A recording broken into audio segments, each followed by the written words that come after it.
بسم اللہ الرحمن الرحیم۔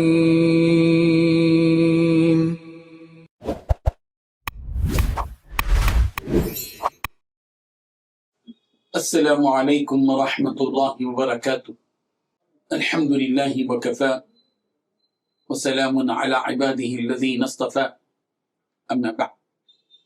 حاضرین و ناظرین، یہ درس حدیث نمبر 383 ہے اور آج کا عنوان ہے فضیلت والے کاموں کو داہنی جانب سے شروع کرنا۔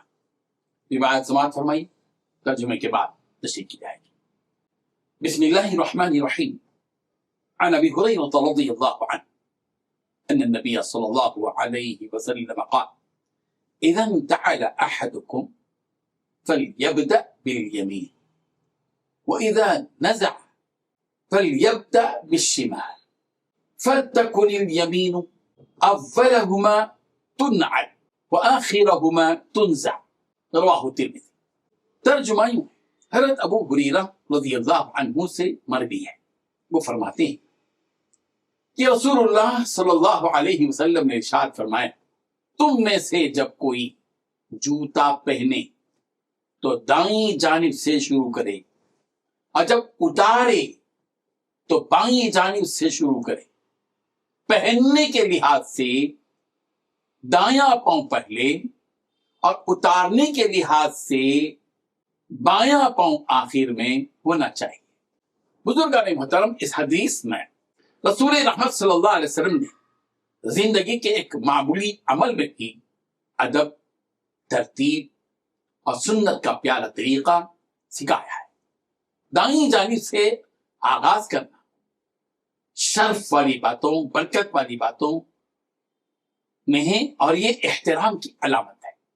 اسی لیے جوتا پہننے میں دائیں پاؤں کو مقدم رکھا جائے، یعنی سیدھے پاؤں، جبکہ اتارتے وقت بائیں پاؤں سے ابتدا کرے اور دائیں کو آخر میں رکھا جائے تاکہ دائیں جانب کا بھی احترام باقی رہے۔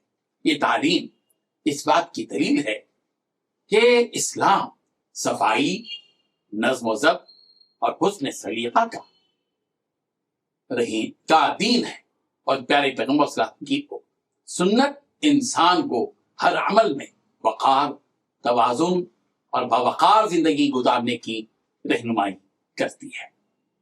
اسی لیے ضرورت اس بات کی ہے کہ جب ہم چپل پہنیں تو پہنتے وقت سیدھے پیر کو پہلے سیدھے پیر میں چپل پہنے، اس کے بعد بائیں پیر، اور جب اتارنے کی باری آئے تو پہلے بائیں ہاتھ کو، بائیں پیر کو پہلے بائیں پیر کے چپل پہلے اتار، پھر سیدھے۔ یہ ایک ترتیب ہے جو نبی کریم حضرت محمد مصطفیٰ صلی اللہ علیہ وسلم نے اپنی زندگی میں عمل کر کے بتایا، امت کو سمجھایا کہ یہ سلیقہ ہے، یہ ادب ہے، یہ تہذیب ہے، یہ سلیقہ ہے جس پر ہر امت کے ہر فرد کو عمل کرنا چاہیے۔ اللہ تعالیٰ عمل کی توفیق عطا فرمائے، آمین۔ وآخر دعوانا ان الحمد للہ رب العالمین۔